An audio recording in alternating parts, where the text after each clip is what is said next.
Hey guys, I wanted to give you a quick update on some of the important things that have been happening with my channel. As you probably know, I opened an Etsy store recently, and I've been really busy lately making gauntlets. But before I get into the Etsy stuff, I wanted to quickly go over some of the templates that I recently uploaded. So the first template is the Clone Officer Jetpack, animated style, that is seen on Commander Cody and Captain Vaughn, and probably some others as well. But this is a relatively complicated piece because it's three-dimensional, has layers to it. I tried to make the layers obvious with this diagram.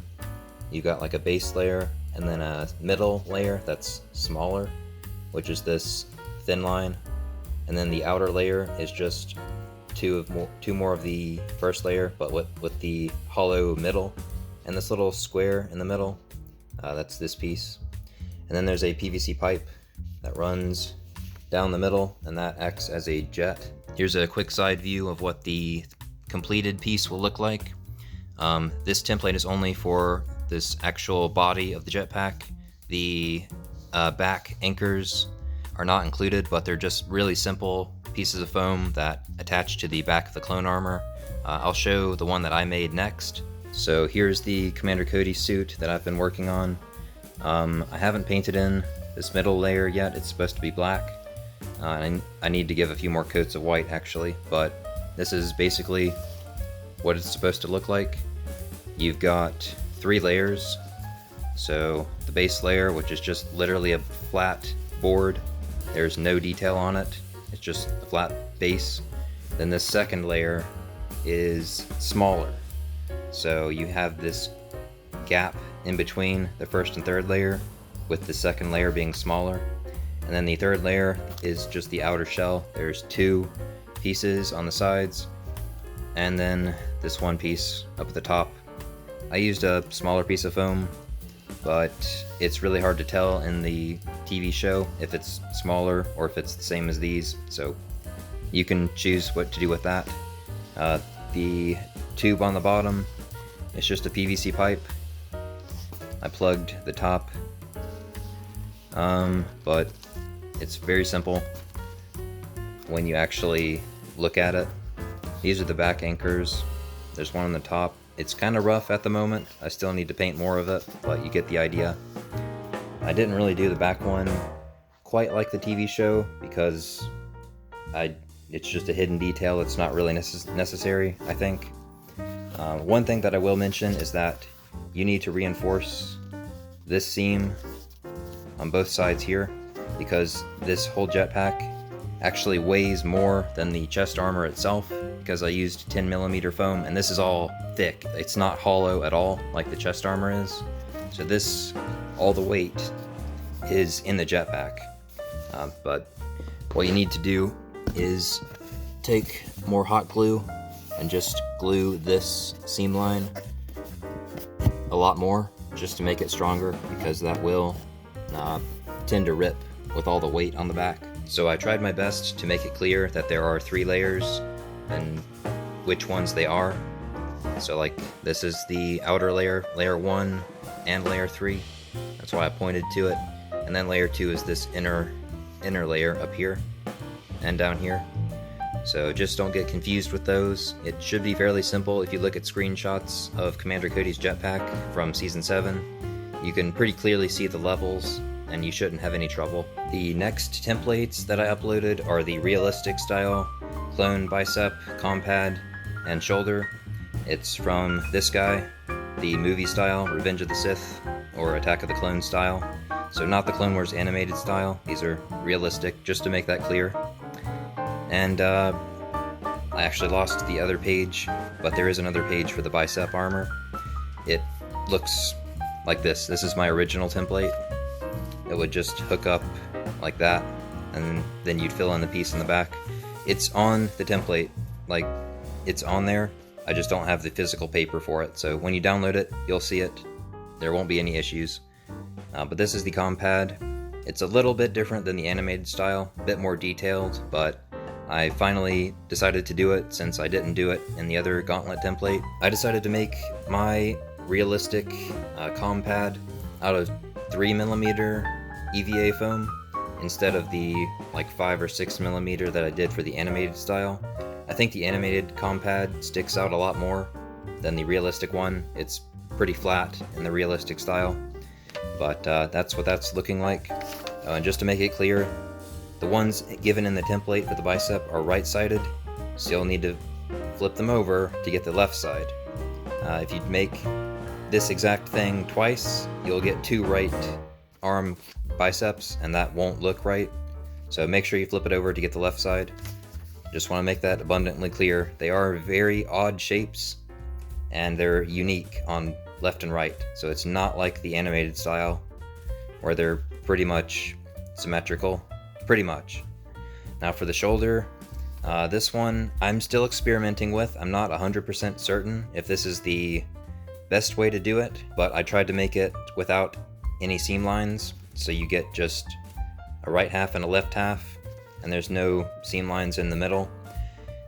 Just to make it clear, this is a half piece, so the middle seam line is right here, and that's the top. It's really difficult to tell what the actual shape of the shoulder armor looks like, because like between the video games, the movies, and like the toys, they all change shape, and like there's different releases of the toy, so you can never really get a perfect accurate shoulder pad piece. They all seem to change a little bit, and they're all canon too. So like the Battlefront model has like a really small shoulder pad, but the one in the movies has like this bigger shoulder pad, so it's really difficult to tell like which one is the best. But this is the larger, more movie realistic shoulder pad. The Battlefront one would be a little bit smaller and more rounded. I don't think this one kind of has the shape. There's like a peak on the realistic style shoulder pads where the armor goes out and then drops down. And I tried to replicate that with this peak. This is the middle, remember? So it goes out and then drops down a little bit. So that's the outside. You don't glue anything to this, but you flip this piece over to get the right and left. So I tried my best. I'll still have to test this out. I haven't made one yet, but if you test it out, just let me know how it goes, and I'll improve it if I need to. On a quick side note, I decided to repaint those brown gauntlets that I made before as black, and I made them the Purge Trooper armor by putting these little stripes on them. They're meant to look like this guy with the sort of sergeant looking stripes. I don't know the exact rank, but they look really cool.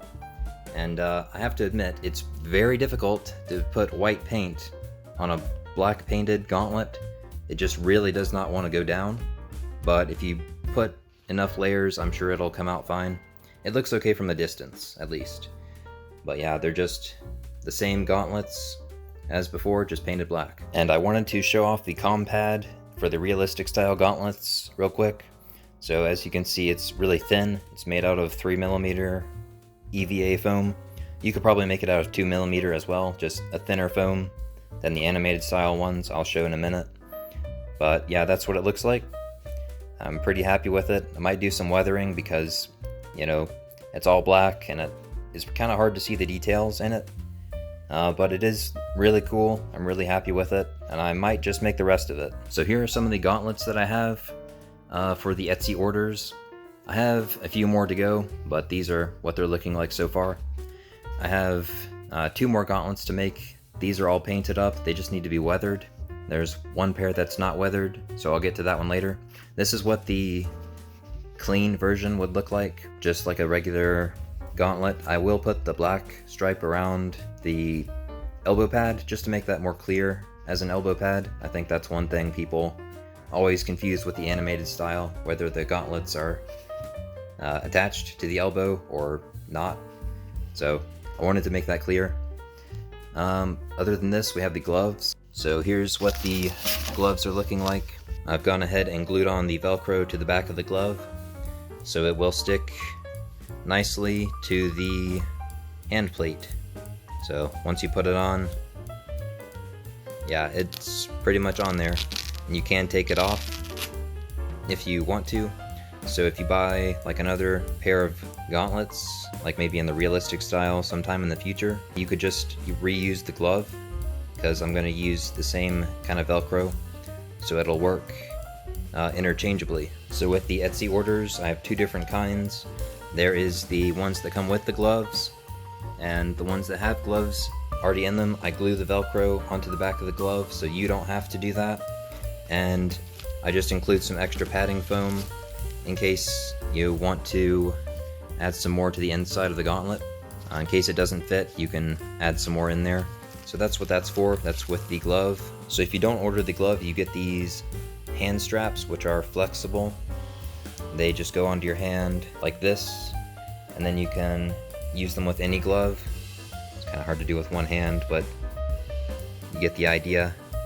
You just stick it on like that, so you can use your own glove with it. This is really just an option if you don't want to get the gloves that I have, and you maybe don't want to glue Velcro onto another pair of gloves. If you just want to have them, you know, as regular gloves that you can use elsewhere.